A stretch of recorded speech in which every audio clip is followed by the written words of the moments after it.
Oh, I'm sorry. You prefer That doesn't help. slow, That doesn't help at all. concise claps. Yeah. Is that okay with you? Did you eat lunch? No, I didn't eat lunch. Oh, I'm sorry. I'm saving up for Charlie's. But I noticed that somebody who was supposed to be there for moral support in this panel, I was there. after like the last, Did you see me? 10 minutes? Did you see me doze off? No. So I nodded off and about dropped my phone. I caught it. I'm like, I did one of those. You ever done? Do you know what I'm talking about? I know. Yeah. Yeah, I know, right? He is a great friend. I mean, this is what he does, especially with it being Dutch and Mike. I mean, you didn't need moral support from me. You were fine. No. It was good. He wanted you to hold the microphone. Yeah. No, that I want to. I didn't even register for the thing. So, like, I'm not supposed to go eat or anything like that because they didn't pay for me. I didn't technically pay to even be here. So, I covered my hotel room and. Don't worry, I paid for you to be here. No, you didn't. I'm not registered. just Go find my name. Okay, I will. It's just a little pricey is all. I wasn't going to go to any of the classes. I don't pay to go to ASTA either. I just show up. I don't go to the classes because, I don't eat their food either. You don't want to do that. Show up and then start filching. I've determined at this point what this really is it's his way of not eating conference food. Oh, I'm sorry. We can't eat here. I didn't pay. I didn't pay. I wouldn't eat the conference food anyway if I did pay. This lunch wasn't bad, though. Was it not? No. It was good. It was actually. I was You don't have to impressed. say that. It was surprisingly good. We were surprised. Debbie that like puts everything together, the event planner, she's actually very good at like making sure there's good It's food. not the event planners. It's the people making you have to make it in volume. So you get slop. It doesn't matter where you get it from. We've been all over the country, conferences everywhere, on every coast. It's pretty consistent. And yeah. it's consistent. And it's consistently terrible. Yeah, I don't know. Well, it's not bad, but it's also, it tastes like Cardboard? no, what's the buffet place? Ponderosa. Golden Corral. Golden Corral, yeah. Ryan's. Old Country Buffet. That's what it tastes like. It's just like one of those places. That's what it does. Is that what it tasted like? Not today. Not today. What'd they have? You missed out. They had steak and potatoes, one piece of asparagus, and one little carrot. Ponderosa steak. It was better than Ponderosa steak. He's picky on his steaks, too. I've never been to Ponderosa. You're not missing much. Oh, I have. It used to be good. K&W cafeteria is where I eat. Like, it wasn't a buffet, but you've never been to a K&W cafeteria. Now, they've all gone downhill now, okay? But mashed taters and gravy, and the rolls, yeah.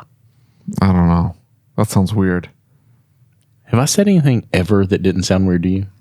Anyway. Introduce yourself, guys. Adam and Jessica Debaja, and we are owners of Northland Automotive. Nice. How long Where's you been in that from? business? Since we bought right before COVID. So, Oh, I'm sorry. yeah, 2020. 2020. Yep, December, end of 19, Right. rolling into January 2020. What was your question? Where are you guys out of? So our original shop is Cedar Springs, Michigan.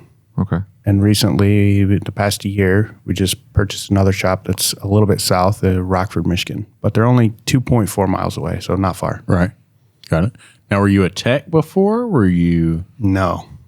So No how did you automotive background as far as repair goes whatsoever. That's crazy. He was a dude. car salesman. Car salesman. Yeah. And so what made you decide, hey, I want to start an auto shop? Well, my father and I started a automotive business. My father's been in auto sales most of his life. Okay. So we started this small shop in Cedar Springs. It did really well. And one of my big problems was repair, like getting the repairs done at a good price. Right. And we found a guy, local shop, not that far away from us. Right. He treated us very well. And next thing you know, we're rolling 20-some cars, me and my dad, every month, and doing great on the repairs. And he came and said, hey, I got a job opportunity down south that I'm going to take. You guys want to buy the shop? Really? And my dad said, absolutely not. And I said, Dad, Absolutely, this yes. is it.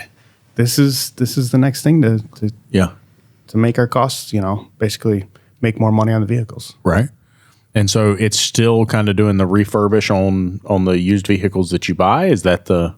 It is, but after COVID, car sales kind of tanked. Yeah. For the yeah, for sure. used industry, it really tanked.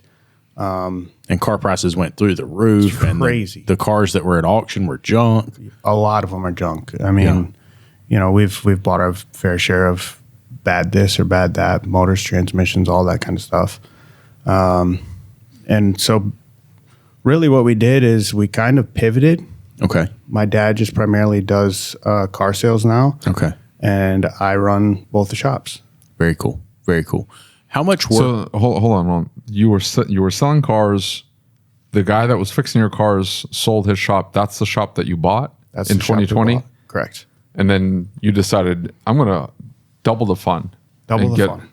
Another shop? Yeah. Why? Well, actually, we did really well at our first shop. Yeah. To the point of I was seeing the writing on the wall. We're maxing capacity. Mm-hmm. It's a small shop, 3-bay shop. Yeah. And somewhere in those 4 years, we put an outside hoist in to get In Michigan? in Michigan. Okay. Ooh, buddy. Yeah. That sounds cold. Sounds cold. Obviously, we don't use it in winter, but Which is 9 months of the year. Well, for 6 months out of the year, we get some use out of it, a little bit here and there. Right. But it helps with the walk-in oil change or I need a brake job or that kind of thing. And then I was looking at the cost of building. Cost of building was ridiculous. Yeah. Yeah. And I saw this repair shop that I keep on going by, and I'm like, is this place open? Like, I don't even understand it. Right. And we cold called them. I cold called them and said, hey, and I heard you're interested in selling. We're interested in buying the shop. So we sat down with the owners, and here we are a year later, and it's kind of crazy because if I know a little bit, I'm young to the industry. Right. I'm still learning, and that's obviously that's why I'm here to learn more. But through all of this, I learned my numbers, and I learned it where I needed to be. I looked at their P&Ls. I looked at, they were gracious and let me look at they had Mitchell at the time. Right. So I could run the reports. I could look at everything that I needed to see. Mm-hmm. Looked at those numbers. I projected what I could do, and we're on track to do it this year. That's fantastic, dude. Just off their car count, they just weren't maximizing their opportunities, or Correct. Yeah. Yeah. They had a really high, actually the ROI or car count was very high. Mm-hmm. And I never understood it until we took over operation. And really what I ended up buying is a tire shop and automotive repair. Yeah. So like half of those are flat repairs. Yeah. Right. I knew And so that just drives the ARO and the tank and causes a ton of move. it does. Yeah. Yeah. That's not a bad thing, though. You can run most of those customers off the first year. Yeah. Yeah. I mean, we pivoted from just doing a flat repair to doing a vehicle inspection on every vehicle. Yeah, Right. Yeah. Right. And That's what I'm saying. Like, you're going to run them off. Yeah. Like, maybe 75% of those flats are going to get run off. Yep. Because they're just there for a flat repair. And, I have worked through that a little bit myself, especially as we've expanded into the bigger shop, is because now I have to navigate across being able to get new clients in the door, but also follow our standard of service. And so I've had to work with that a little bit. How big is the second shop? We have 8 bays in that shop Nice. and potential to put That's 2 a more. hefty. That's a hefty slick. size shop. That's Huge. awesome. Yeah. What percentage of the work that you guys are doing is for Dad and the car sales right now? So that one's done at the original shop. Okay. And it's pretty minimal right now. Okay. Yeah. It's that business.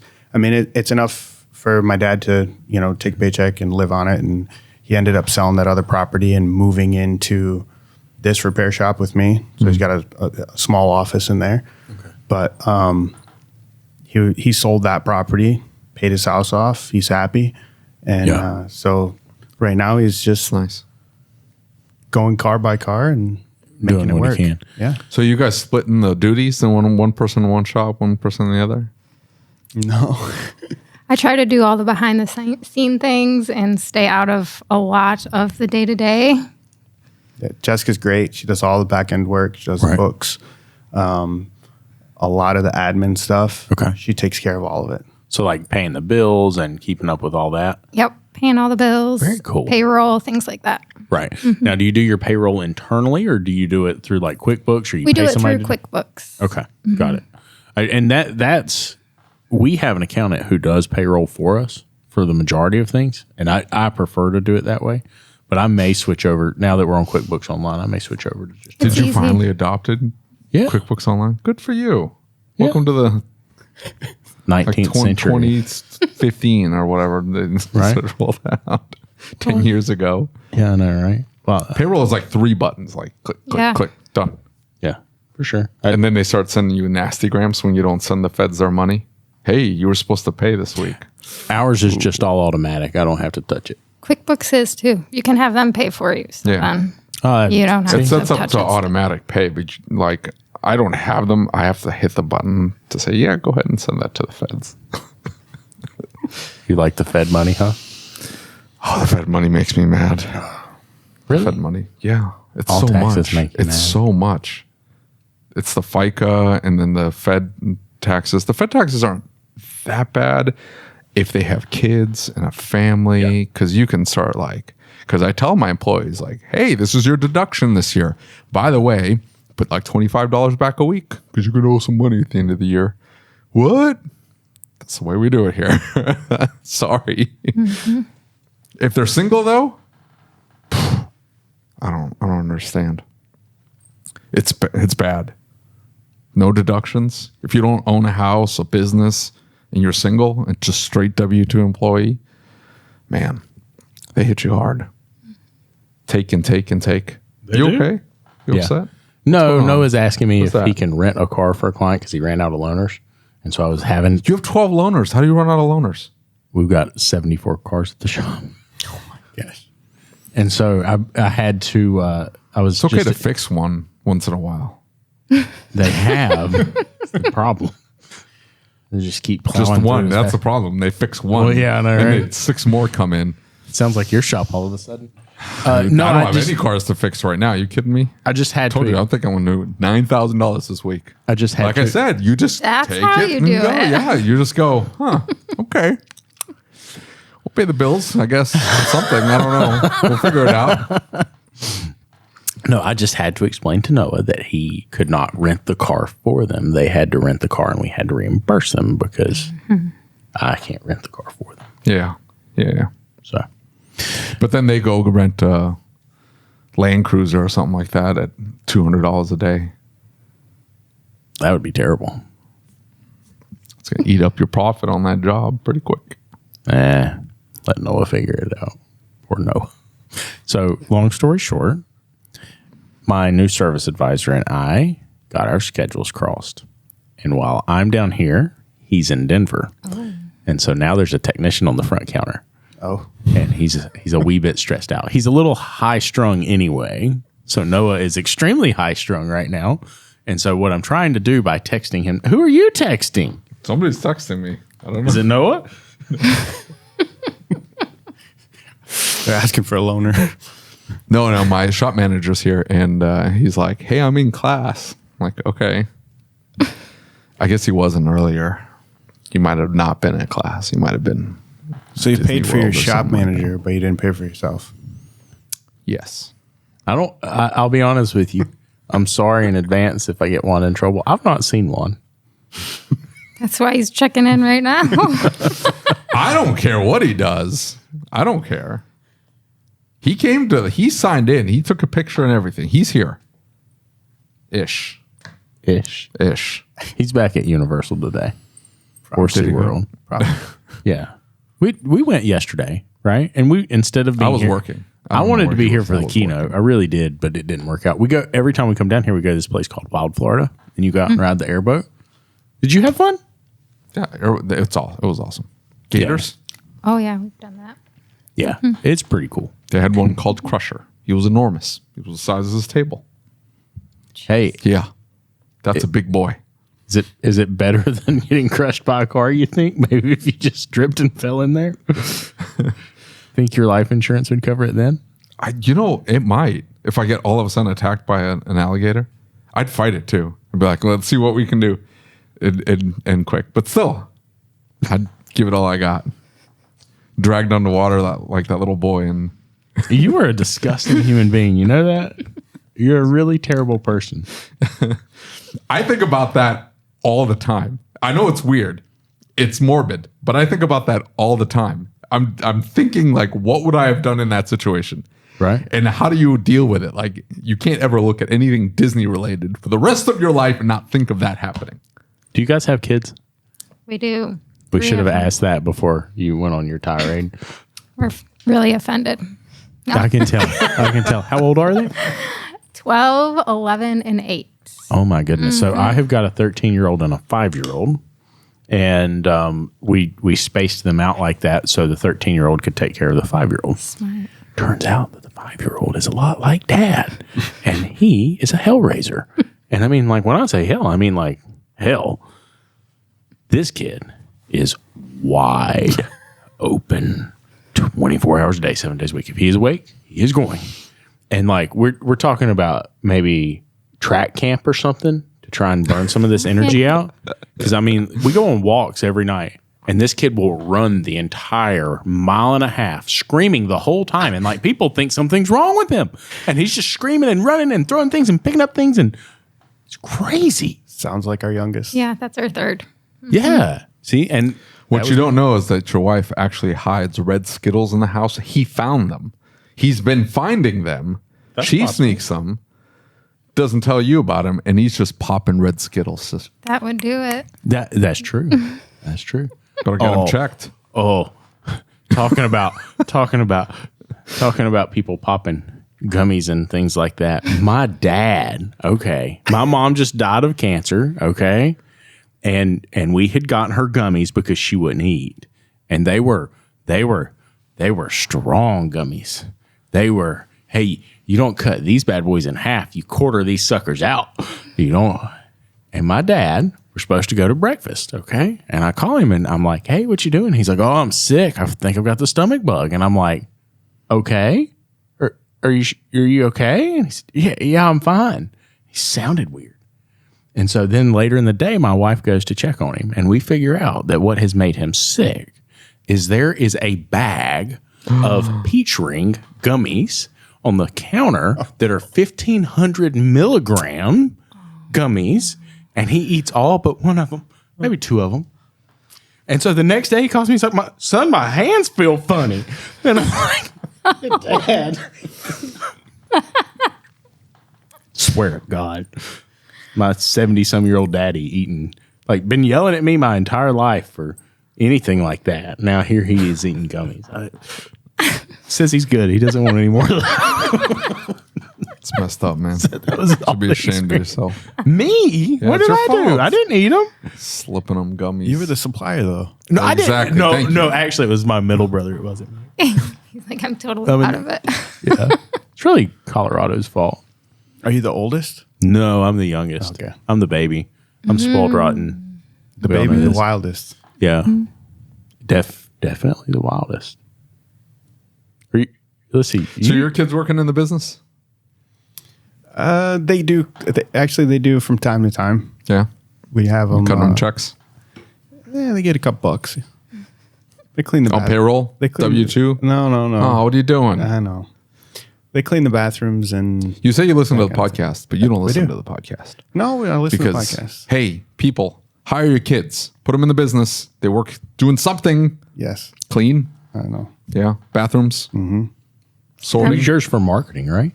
I did for when they were little. I put them in all the marketing pieces. Oh, nice. Little baby pics and stuff. Yeah. It'll work. Kids in the car seats and stuff. Yeah. Yeah. I used that for years. Now they clean. It's a good job. And you said DJ was going to start coming to the shop this year Yeah. for the first time? Yeah. How old is DJ? He's 9. Okay. He can clean. Yeah. He can clean and organize. So this next year, my plan is to get my oldest son in there and start, actually teaching him a few things. Right. I don't think he had the strength before, but Yeah, you can take out the trash, though. That's my point. oh, they totally can do the cleaning stuff. Yeah. But I'm, wondering if we can get him to change some tires. Yeah. Yeah. Let him get his hands dirty. Mm-hmm. Put a little bit of strenuous work on it. For sure. Just have him practice racking cars. Yeah. Just that. Pull the car in. Hey, rack it. Make sure it's perfectly safe. Have him do it 1,000 times. Then at that point, he'll be comfortable. And oh, by the way, if you screw up, somebody will die. So be careful. I don't think I would use that term. Well, it might be good for our kids firstborn. exactly Yeah. that. Yeah, I he would tell need my that. kids, like, hey, you need to be careful because someone could die. Good Could be you. incentive. Could be somebody else. Good incentive not to mess up. Yeah, don't mess up. I don't know. Mine would probably be Don't like, take this lightly. This is a big responsibility. is. Racking a 5,000 pound hunk of metal into the air. Mine would probably be trying to figure out how they got their inheritance early. What? Saying. It's no inheritance. I don't have any money. Get out of here. I don't either, but I do have good life insurance. Yeah, that's true. Me That's all that's needed. Yeah. See, you got what are you doing for protection in case something happens? What's your strategy? As far as life insurance, Like life insurance, disability. What do you have to protect yourself if something were to ever happen to you? like how much? He has life Piles of it. insurance That's all for we were sure. asking. There's Piles and piles. Yeah, there's, a couple $1 million on my head. Yeah. So, I mean, Wouldn't say that in front of her. I know. wasn't asking you to say a number. I was Oh, just. I know. I'm a little worried. We have a good relationship. It's good. No, she doesn't care though, because I gave her the paperwork and I said, hey, if I Right. die, this is the paperwork you need. And then we needed it to put on some piece of paper for something. She didn't know where it was. No clue. So I'm like, okay, I'm safe. Thank God. Forgot you were insured. That was his test. I passed, so I can know how Yeah. much he's worth. It You're doesn't good now. matter. You're good now. Well, so one of the big things we just ran into after everything happened with my mom was trust accounts and making sure that the business is put into a trust. Yeah. And so even the verbiage of how it's done, because you don't want it to go into probate, right? If Right. it goes into probate, that's a mess. Yep. That's a nightmare. And so I was just curious if you had things put in place that, hey, the business is going to go into a trust. The trust is split into 3 individuals, right? Because like our family business goes into 3 trust accounts, and a third of the shares go into one trust account, a third of the shares go into another trust account, and a third of the shares go into another trust account. And then the property is divided 3 ways within a singular trust account for the family. So with this new shop, we actually are having that conversation, and we're going through that next. I can't remember. There's a date because my insurance guy was like, "Hey, we got to get this done. We got to get the estate planning done." Right. And so we're on track to do that. I don't know what the date is, but Yeah. Miles has got it all under control. What? Go ahead. I'm One shop seemed no big deal. 2 shops, now we're like, oh yeah, we got to start thinking about these things. For sure. If something happens, Yeah. right, and you don't have that in place, and everybody says, oh, that'll never happen to us. Right. There's a lot of young people who have something happen, and then the family's left cleaning up the mess. Right. And so the reason I bring it up is because even though we had it all planned out, it's still a nightmare. Like it's hard to navigate that. And where does the money go and how does it flow into that? There was one discrepancy. So my mother's trust, when they did the life insurance, she got life insurance before she was sick. And when they did the life insurance, they said it goes into this trust account. But then they determined that when that trust account was made was after the life insurance was signed. And so they said, well, it can't go into that trust account because the trust account was created after the fact. And so it was this whole deal. It's taken 2 months to get situated and figured out because it has to go like that pathway, because in her living will and trust and everything they've done, it points exactly to what's supposed to happen to that money. Well, because one little thing was off in it, it stopped the whole process. My dad's freaking out. He's like, oh, it's because they're trying to keep the money. I'm like, Dad, they're not trying to keep the money. You just have to have this lined up perfectly. Right. And so, especially when it comes to life insurance and having a business there that you're trying to run, I've had one scenario that I know of with a shop where because there was no trust, they froze the bank account. The spouse was not on the Secretary of State as like a vice president or something like that. So they were not an authorized signer at the bank, and they couldn't just take over as authorized signer because they weren't on the account. So it froze. The bank knew that person had died and said, hey, we have to freeze your account until we have an authorized signer, but he's the only authorized signer. And it couldn't just be that, oh, I know you're his wife, so you can sign. No, because it was a business account, and it was never handled. And if it goes into probate, so now all of a sudden you're looking 6 months. I think it took them almost 9 months to get it handled to where they could run the business again. And so they had to open an account. They had no capital to run off of. They had no way to pay the bills. They're just running on what they could get in. If you don't have that right, man, that's tough. So you got an estate planner doing it? Is how y'all have it? We're set up for a date, Okay. and I don't know when the date is. Some guy comes around and signs everybody up, and Yeah. part of the whole life insurance program thing. Right. Got you. So it's like through a life insurance company, or Yes. I would talk to a trust planning attorney if I were in your shoes. Yeah, just to review the documents. Right, because that's what happened in our case, is that a life insurance company came and set it up and went to an attorney, dad's attorney, and said, hey, we need to do this. And so just one little discrepancy. So you've got to make sure it's documented well, for sure. Good advice. Yeah. Disability, you got disability on yourself? Yes. Awesome. Yep. I had been paying workers' comp on myself and paying disability. This time when we did it, I took myself off because I'm not really working in the shop anymore. I'm just paying for disability.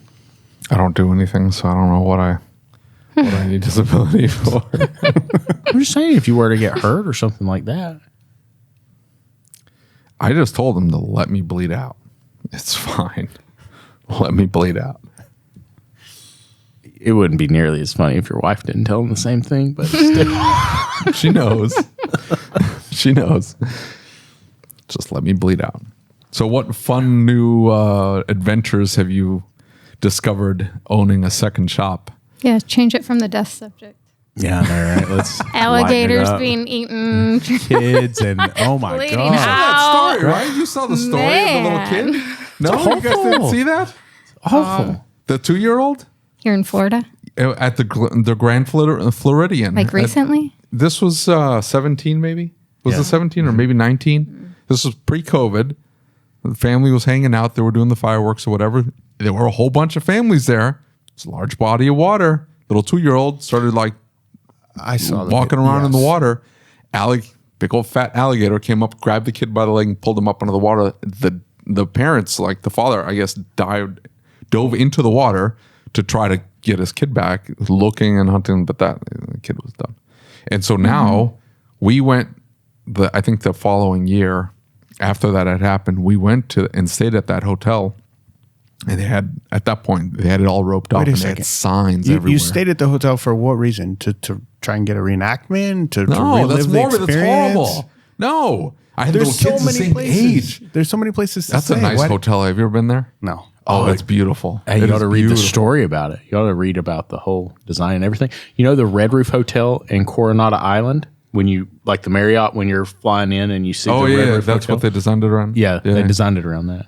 Anyway, it's a beautiful hotel. Yeah, it really is. 10 out of 10 if you're going to stay at Disney and you want to spend the money. Now, we went right after, or right before COVID, I think, or COVID was about to go on or something like that. I can't remember exactly what year we went, but it's absolutely awesome. Anyway, Back to the fun and exciting. so they had it all Yeah, so- roped up and stuff. Anyway, go ahead. Where do you start? One shop's super easy in Yeah. comparison to For sure. getting your second shop. Luckily, we got a really good manager that we hired on. He worked with us for a little bit at our first location. A little bit meaning a month. Where did you find him at? I previously tried to hire him as a technician, Okay. and he thought the shop was too small. So he wasn't interested. He didn't think he could turn the hours. Okay. Then when we were about to ink the deal, I started, when it was coming close and I knew that this thing was going to happen, reached out to him again, and he was ready to make a change at that point. So he was working in another shop as a tech, or He was working in another shop as a tech. He's been a service writer 2 or 3 times throughout his career, Okay. and he's looking to make a move. Right. He's he's a little bit older than us. He's definitely seasoned. He knows a lot, and he's a master tech. Right. So that kind of helps. So he came on board with us and helped us get this thing off the ground. But there's so much that I didn't know. Yeah. And that shop needed basically everything. Right. I mean, it was gutted. Yeah. It was, so things that I thought they had, well, I think they had them, but they kind of just disappeared before You got there. we got there. Right. Oh no. And so there was a lot of supplies that we had to buy, a lot of equipment. Okay. A lot of the equipment was broken. Yeah. So we basically bought all new equipment. You got the land at least, though, right? Yeah. Yeah. Standing building is good. Yeah. Yeah. That's really all you get it for. Like, Oh, totally. And we bought it right. yeah. So Good. not complaining. Right. But our first month, we had customers compared to what they were doing before. Yeah. Yeah. And we had some money to run off from them. I knew that we were going to be bleeding a little bit for the first few months. But I don't know exactly how many months into it, maybe 4 or 5 months into it, we actually started to hold his own a little bit. Okay. So that was nice. And end of year 1, which it's not like, January through December, but September to September, we're in the black. Right. So I feel That's like great. that's huge. Yeah. Yeah, that's for sure. awesome. Run us down on the challenges that you faced, because I think a lot of shop owners, they go into this and they think, okay, I'm going to buy a second location, or even some of these guys that are starting a shop and they were texts and they say, I'm going to start a shop. What were some of the challenges you guys faced that we can share with them to help them kind of think about some things outside that box a little bit? Well, I think the number one problem is employees. Yeah. We ran through a lot of employees in our first 4, 6 months. Yeah. It's a constant thing. Right. The revolving door. Yeah. You hire the people, you do all the things, you do the checks, and they say they can do whatever it is. Yeah. They can't even do a brake job. Right. It's like, I don't understand how you're a tech. But you guys have licensing in Michigan. Yeah. That should fix everything, right? No, you would think. To the standard that we operate and the standard that we were getting in, some people lasted a couple weeks, some people lasted a couple months. But if they don't live up to the standard that we've set, They can't stay. they can't stay. Well, it's good that you take that approach, because especially if you were a technician, some of the things that we see is that those techs try and hold on to those guys a lot longer. And instead of like just saying, hey, no, you got to go. And I was very much in that boat. I kept people for a long time trying to say, okay, I can make this work. I can figure this out. But if they're giving you problems right now, it never does get better, right? Yeah. Like that problem doesn't get solved. So the fact that you're willing to cull that early is good. And I that was one of the questions I had, is like, well, where are you finding people? And I couldn't imagine being in your shoes, not having a little bit of technical background to be able to interview these people and get them on board and get them hired, because that seems scary to me. I know a lot of people who do it, right? They hire somebody like Automotive or whoever to help bring them in. And then they verify their knowledge, they verify their background, that kind of stuff. How are you finding them? Just online. We got We use Career Plug. Yeah. That's been helpful to at least get the traffic in and get the applicants coming in. And then the interview process is up to us to like screen them. Like, how do you really change a tire? Can you change a tire? Things like that. But Career Plug has helped bring the traffic to us. Slowed down recently, so I don't know. Okay. So are we running, how many techs in the 8-bay shop are you running right now? what do we got? 6? 6 in that shop. Okay. Techs? Lube techs and techs. I'm grouping them all together. Because it's a tire shop and an auto repair shop. We get a lot of tires. A lot in of there. tires. Right. So how many general service techs can do a timing belt? I would say 2. 2. Yes. And then everybody else is doing oil changes and tires. Yeah, a lot of suspension, a lot of oil changes. I mean, we do everything. So everything from tires, oil changes, all the way to motors, transmission, R&Rs. Yeah. Right. And so if you're looking at it like that, how many lead guys do you have? Do you have like a single lead guy? I know you have the manager. Is that who's going around and helping with technical issues or? Yes, he does, but we also have a master tech back there. Okay. We have a master tech at both shops. And then depending on, what the circumstance is and how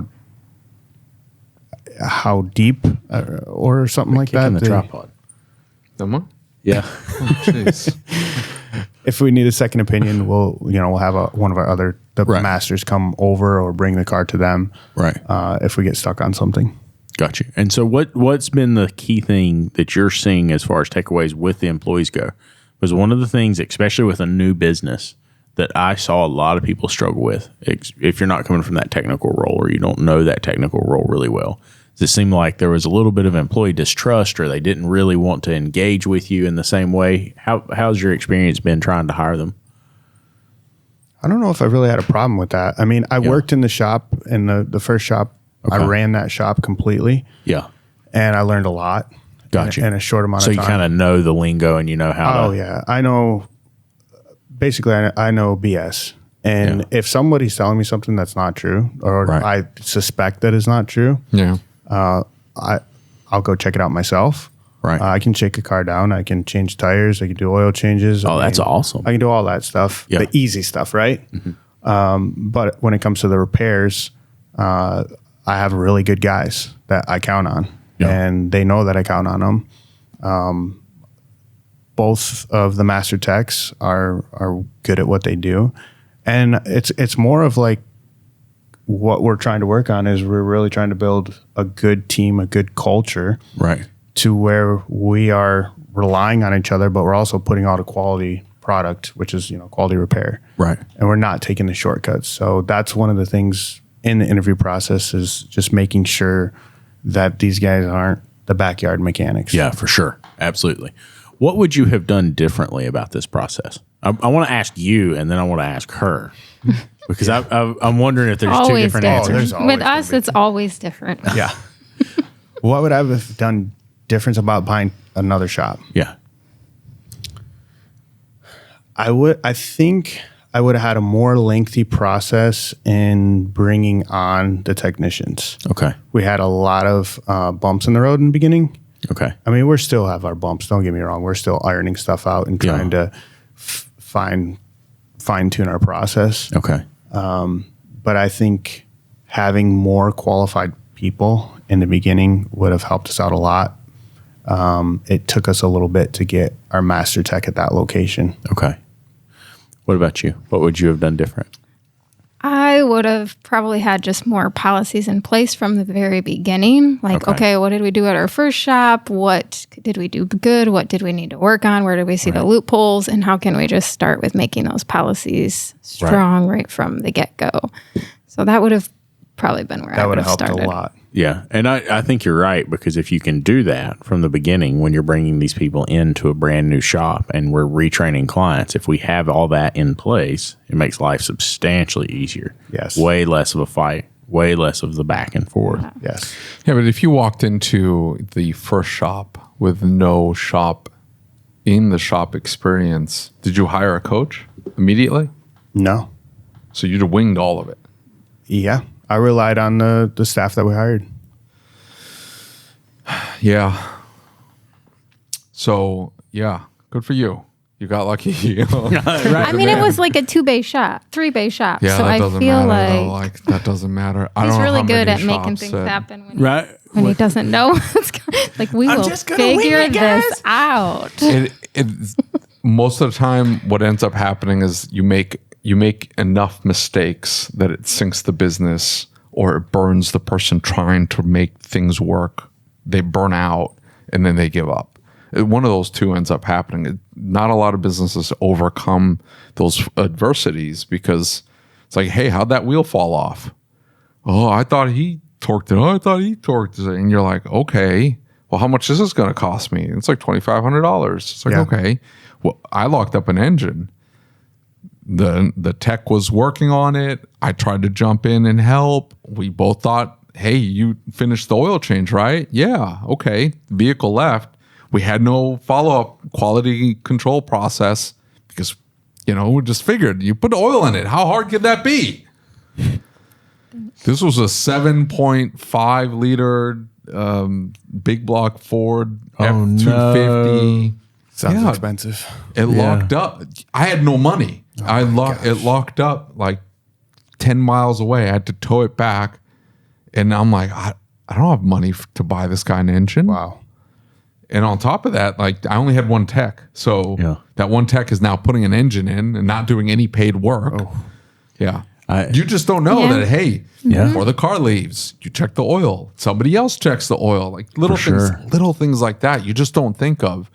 And if you make enough of those mistakes, it can sink you. Oh, yeah. And the fact that you were able to that's get pretty moving quickly it's impressive. It really is. And back to that exact subject, one of the big wake up calls for me is for the longest time, I thought I was doing what's best for my client by not charging them anything, like just barely making any money at all. Yeah.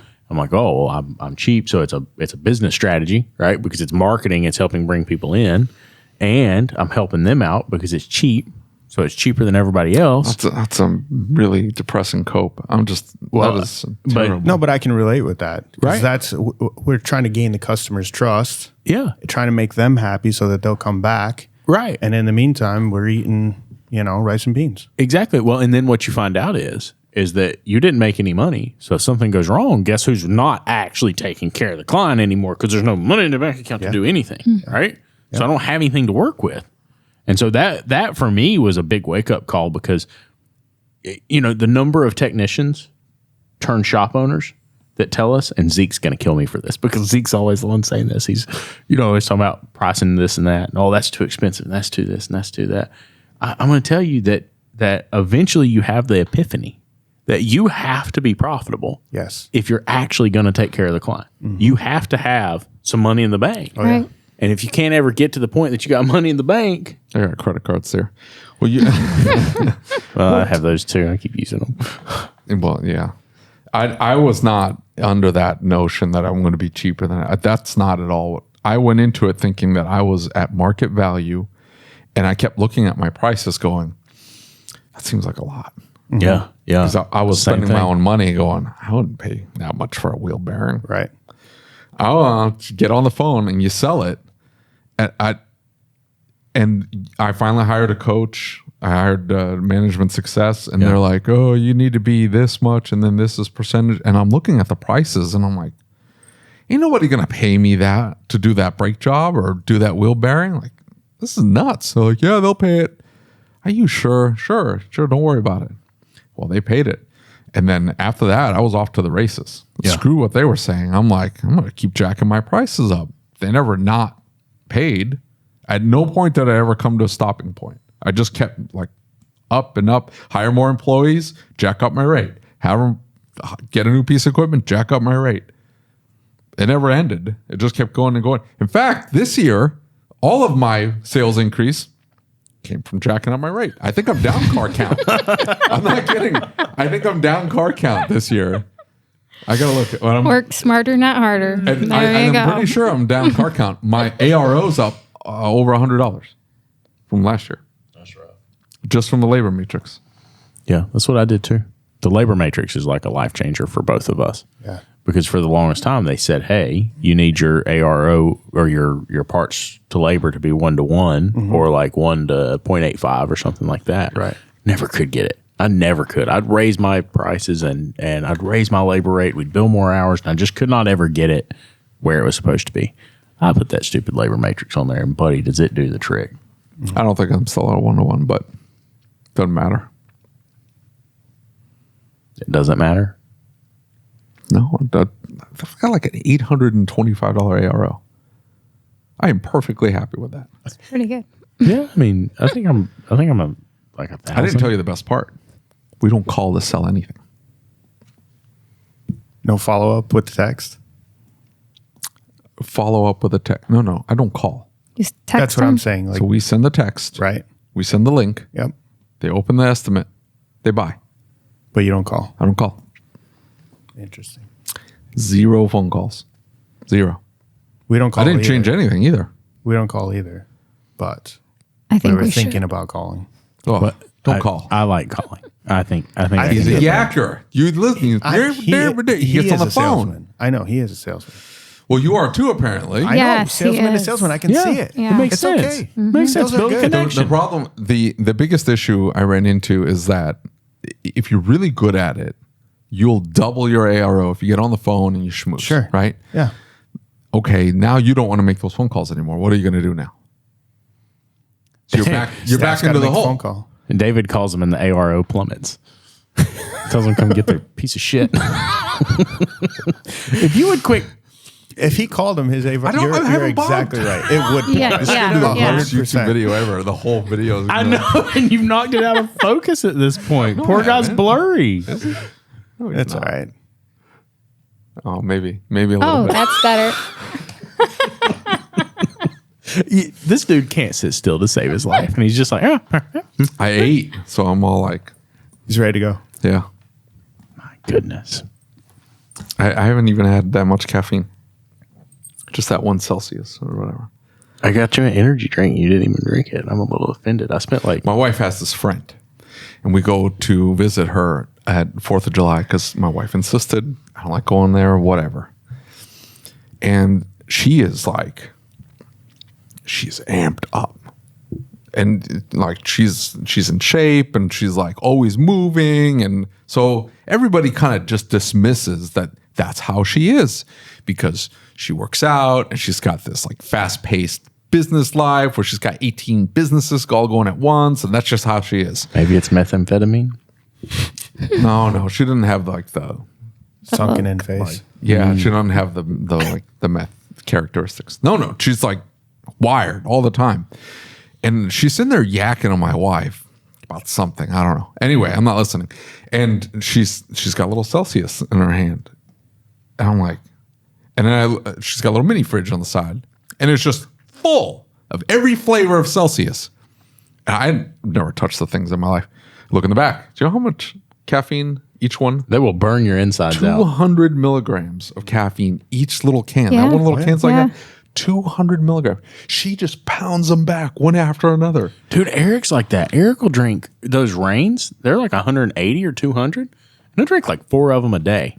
At least I thought. Nuts. And he couldn't get anything done. So I was like, surely this is not working. Figured out if I walk around the shop and pick them up, they've all got like a quarter of the can out of them. I'm like, I don't even want to hear about you need a raise, homeboy. Maybe you drink one whole drink and leave the rest at home, right? That's too much. Like it messes with the brain. I And can't then you sleep get if I used have that much caffeine. I just don't sleep. I went to your hotel room. You've got just caffeine everywhere. Bottles just strung everywhere. The cutoff is noon, not afternoon. That's a lot to drink afternoon, though, if it's all everywhere. No, none. Once it gets to 12 o'clock, no more caffeine because I will not sleep. Yeah. I'll be up all night. I gotta have one about 2:00. I can't do it. I will not sleep if I do that. 2:00. No, I can't do it. Can't do it. You gotta. I was like that too. It was a diet thing. Like certain things I couldn't eat. I'm old, so like there's certain things I can't eat because it makes you sleepy. Like the blood sugar spike, and then the insulin hits, and you're like 2 o'clock. No. I've learned whiskey keeps me up too, so I have to day drink instead. Don't drink, folks. It's terrible for you. It's bad. It's bad. You do what you got to do. Yeah. I mean, you're seeing this, right? Like this is what I put up with on a daily Don't basis. encourage drinking. I don't get this whole thing like, oh, we make jokes about drinking. I put a little whiskey in when's my the last coffee. time? When's the last time why? you see me have a drink? I yell at you when you do. When's the last time you saw me have a drink? And none this trip. He normally gets a bourbon with big ice. Yep. I do too. He asks for the list, But- can I get the list? And then he finds the most obscure thing he knows. He's like, I know they don't have this. So then he asks for that. And then they always go, let me check. No one's ever asked for this. Then they go in the back and they come out like, I don't have any of that. And then he asks for the normal stuff. He's like, okay, well, do you have this? Yeah, I got that. Because everybody buys that. Nobody buys the weird stuff. And then he gets the normal drink. That's how it goes. It's a whole process every time. I mean, if you can get your hands on some of those that I request, that's like a once in a blue moon thing, right? So it just burns. Maybe it's I don't get seeking it. out Just the burns. thrill of finding it. finding the little treasure. I don't even need the hidden to. Yeah, I treasure. don't need to. It's not even that I have to drink it. I just want a taste of it. A taste of the burn. Hey, I can feed you some jalapenos. Trust me, they'll burn plenty.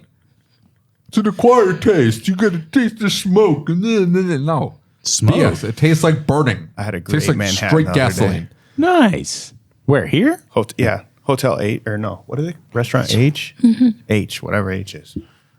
Great. The H. That's the restaurant. the H. Where's it at? Somewhere close to Sounds here. pretentious and douchey. That is Yeah, it that was. is steak It on was. there. I mean, this is crazy. We went out for our anniversary. So Oh, happy anniversary. thank you. Yeah, the steak on here is like $500. It was like golden crusted. So I you did bought not her a get it. $500 steak? No, absolutely no. not. No. Have you been to Del Frisco's? Double Eagle. It's I have across the not. street. Those rolls. Okay, so here's the thing. They get these rolls. And the bottom of the pan is hold on. 2 Can you wait inches. for just a second? You know, he's talking about those gators. And you know, they talk about like how fast a gator reaches out and grabs something and how strong its bite strength is, right? Anyway. we were in Denver and the lady came and tried to take the rolls off the table. And dude, I mean, this was gator-like reflexes. It's a wonder. Why would you throw away those rolls? Anyway, Wonder she so had a hand. there's Eating's almost as bad as alcohol. You know that, right? It is. It is Same not. thing. That is not. Same Absolutely thing. not. The Absolutely rolls, not. 100% the Absolutely not. rolls. Okay, maybe the rolls. Maybe the rolls. rolls. The rolls. Yeah, maybe the rolls. Maybe. You don't make bad decisions with rolls. Like you don't go to Vegas and stuff yourself with a bunch of rolls and wake up married to a hooker and going, what did I just do? You don't do that on rolls. Anyway, so you get this pan and at the bottom of the pan is like 2 inches of just straight butter. And then they're like yeast rolls. So they're soft and doughy and you get them out and this dripping The butter's butter. like boiling underneath the. Oh my goodness, those rolls. I have a love-hate relationship with rolls. I do too, man. They are the best rolls. you. So good. And it's right here. You guys should go. Okay. Just What's telling it called? you. Del Frisco's, Frisco's. Double Okay. Eagle. So, speaking of Steaks are good too. speaking Filet, of, it's like $80. Good filet. yeah, it was. You go there for the rolls, but the steak's good. Yeah, we- Steak's okay then. The You know, rolls we make went it, to though. like 5 or 6 restaurants while we were out been to there, and it was the restaurants. best one we had. Yeah, you go to these restaurants and it's like it's $100 for the steak, and you're like, okay, I'm gonna get a good steak. Then they bring you disgusting, cold, overly crusty bread, and then the worst thing in the world. The worst thing. I just want to flip tables. And they're like, hey, can I get a Diet Coke? Sure. They bring a can out. Oh, you want to have somebody? Oh no. Wait, you know, I should not say this, but I'm going to. I'm going to tell a little story since he I was leave on the bad show. reviews. I get angry. I'm not a bad review person. Like if I get a bad experience, I just don't come back because I know what it's like to get a bad review. But you want to leave me? You want to get me to leave a bad review? Bring a Bring small me can a of can of Coke. Coke. The little cans. But also the little cans really cans, get us yeah. in trouble. And then like it's warm too. It's a warm can, and you bring the giant thing of icing, and I gotta watch you pour my Coke. he It's will like vibrate. 7.5 He will ounce. shake as they're pouring it. Shake. But I leave a bad. I'm like, this is just pretentious. What are you doing? Can I get like fountain? You've got a whole bar back there. I know you have a Coke thing up back there. Just bring me a Diet Coke, just big glass. The best restaurants. I was in Branson. Yeah. They have mason jars Oh, those are so. That's the way to do. of drinks. So they bring you a mason jar. And normally I will go through like 7 drinks because they're like this. I don't. No. Mason jar. I only went through like 2 of those. Fantastic. So, you mentioned Mason jar, folks. whores in Vegas. Wait, I've got to tell this story, and he's going to kill me for this. So Mike Allen does this thing when we go anywhere that he tries to convince people this task or whatever this job he has. I've heard him convince people that he owned a company that balanced wheels and tires on shopping carts, and it saved Food Line and Publix $1 million in floor care last year. Okay. I have watched him convince people that he was a blimp folder. Okay. And these people will eat it out of his hands. They genuinely believe this, right? I have had to have arguments with people convincing them that this is not true, right? We are standing at a bar in the Venetian, and a prostitute walks up and walks up and begins to talk to us. And before we leave, Mike Allen has convinced this woman that he is a skincare company executive. And he has got in his possession, we've gone to the Golden Steer. He's got in his possession this thing of dry rub that they give you to put on your steaks when you get home. And Mike Allen has, while we're standing there talking to this lady and he's convincing her he's a skincare expert, he is rubbing the label off the top of this. And he hands her this can and says, "This is exfoliating rub. And all you do is put a little bit of water in it and you rub it on your face." That is deranged. I swear to God, this woman is rubbing this on her face. Oh my goodness. At the bar. I'm like, oh, she bought us probably $700 or $800 worth of tequila before we left. Oh my God. And I'm like, did we seriously just have a prostitute buy us alcohol? Is that what just happened? He's like, yeah, that's why we do this. What are you talking about? That was deranged. Oh. You said nobody listens to the last 5 minutes of the show, so I hope he never hears it. He's going to kill me if he hears me telling his dirty secrets. That poor woman is going to get beat when the pimp finds out she didn't bring home any money and instead was short $700 because she bought these weirdos tequila. It smells like steak now. And she smells like steak. Her skin's nice and smooth now. What was in the rub? It's like pepper and salt. I mean, it was obviously like seasoning, man. I don't know. I guess she was just a little dense. I don't know. But dude, he was like, yeah, you just mix a little bit of water in it. And so she's over there dampening her finger and putting it in the steak rub and rubbing it on her face. And I'm like, that did just happen. I just saw it. I looked at Mike and I shook my head and I said, I'm going to bed now. See, this is the kind of stuff that happens when you drink. Right. This wouldn't happen. You wouldn't do that With to rolls. somebody with rolls. You don't know. Or anything else. Depending on how good the butter is. Yeah, I mean, that could be good butter. This butter is good. It's good butter. Well, that's what I'm saying. I mean, if it's too good, it could be used for. We go to a Mexican restaurant last night, and they're like, "Hey, get grilled this, grilled that," and the side is Mexican butter, and I couldn't tell the difference between Mexican butter and I think it was butter. just butter, bro. We were at a Mexican restaurant, so they call it Mexican that's what I was butter. going to say. But it's just like just because, If you put a label in front of it, you can charge more for it. Yeah, exactly. I'm going to start doing that. Mexican brake pads. That's what I was going to say. I mean, look. I know you have tonal privilege and all, but Juan would be able to pull it off, no problem. I'll have it'll be pumpkin spice repairs for my white guys and Mexican repairs for the, the Mexicans.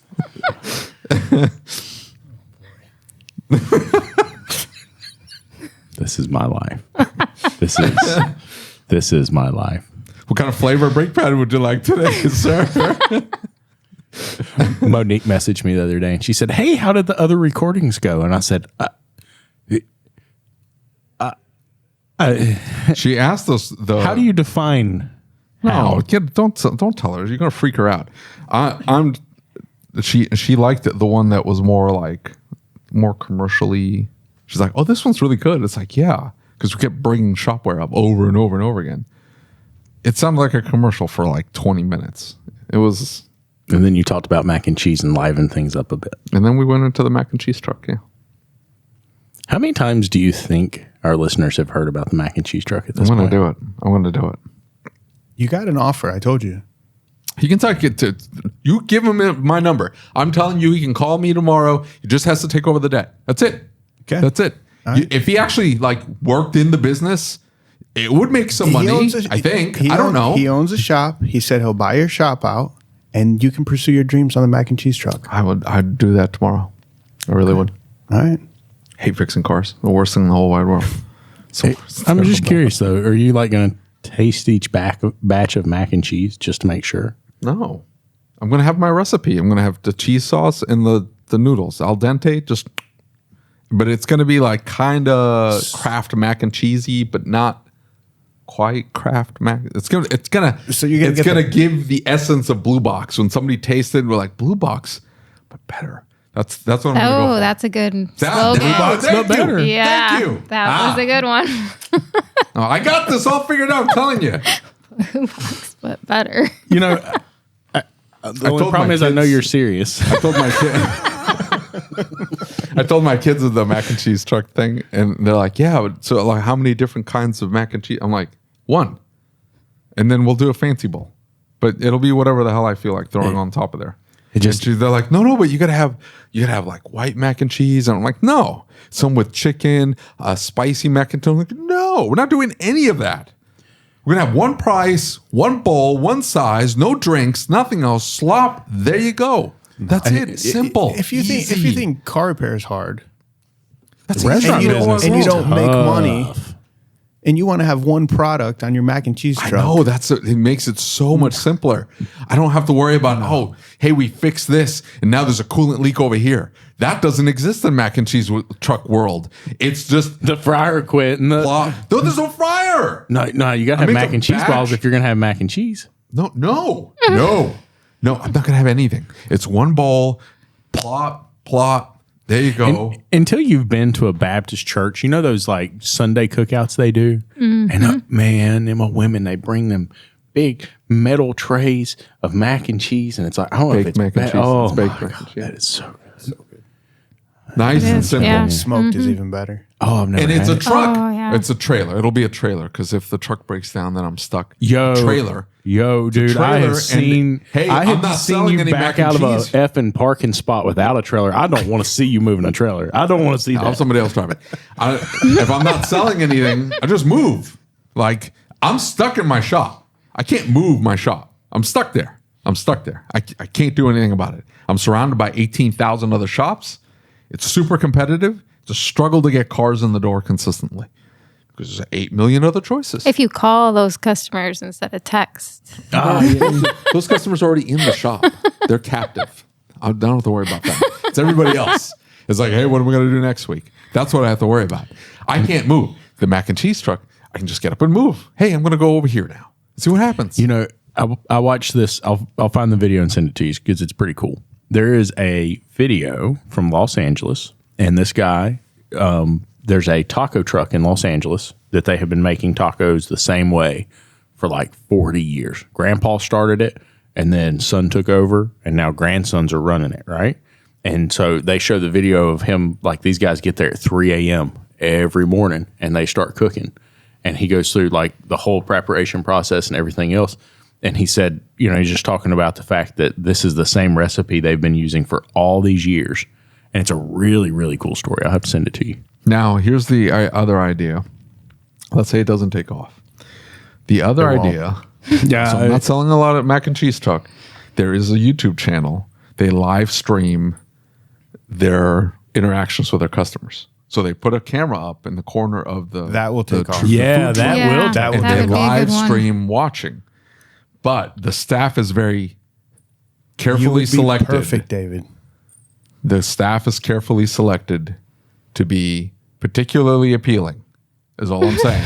Yeah, but Yeah, you're not going to fit that. you're not going to fit that. But if you have Not this- me! No, What? I know. You won't fit that. I'm But not walking around in booty shorts. I All I'm understand saying. that. I don't know. that might. Hey, I was going to say those bears that we keep talking about. The population that would attract is so infinitesimally small. But your that I would go interaction, broke. your interaction with the customers, and them being upset that they can't have bacon in their mac and cheese, Should we bacon? or deep fried mac No, and bacon, no bacon. or deep fried mac and cheese balls, or Drink. chicken, or the spicy mac and cheese, Yeah. and you getting pissed off, that would would- sell. Yeah. Yeah.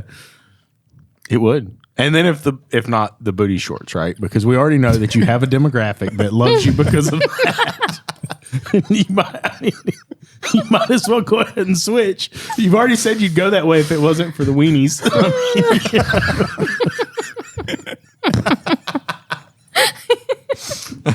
It'd totally be gay if it wasn't for the penises.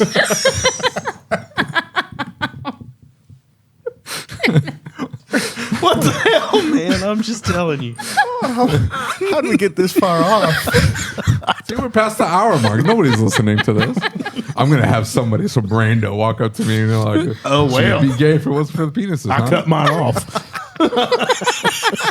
I didn't mean it. He did. He absolutely did it. I'm married, Lucas. Happily married. Thank you very much.